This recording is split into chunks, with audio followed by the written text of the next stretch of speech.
Cronache Trevigiane, un programma in collaborazione con Un'Industria Treviso, Casatella Trevigiana DOP, provincia di Treviso.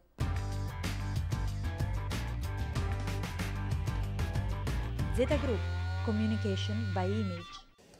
Comincia una nuova avventura per Cronache Trevigiane. Siamo a Verona, Fiera Cavalli, in attesa di raccontarvi l'inaugurazione, un taglio del nastro con la presenza del ministro Luca Zaia e del vice governatore del Veneto Franco Manzato. Il cavallo, un modo straordinario di vivere la natura. Con noi tra poco, dopo questo servizio che vi parla ancora una volta dei saperi e i sapori della marca trevigiana. A tra poco.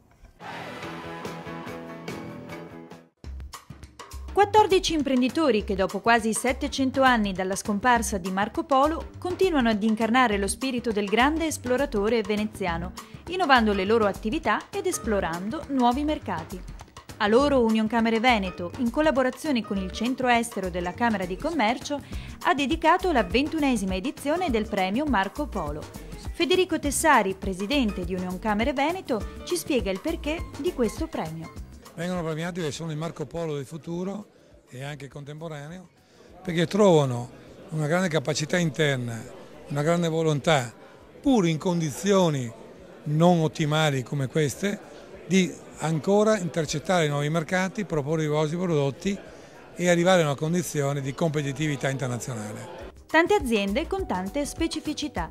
Avventure straordinarie dell'imprenditoria veneta che si sono riunite per un giorno a Treviso, presso la sede della Camera di Commercio, per discutere anche del Veneto internazionale, il rapporto sull'internazionalizzazione del sistema economico regionale redatto dal Centro Studi e Ricerche di Unioncamere Veneto.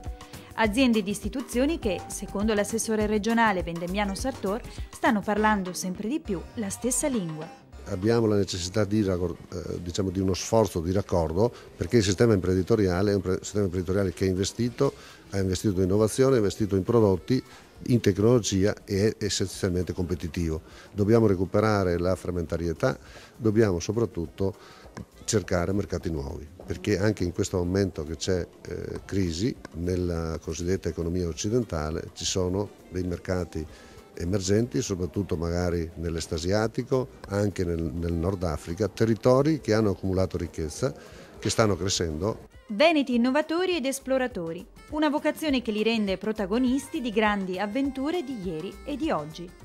Per cui siamo vocati all'esportazione, siamo vocati a nuovi mercati e siamo vocati anche a promuovere i nostri prodotti e la qualità soprattutto dei nostri prodotti in un mercato internazionale.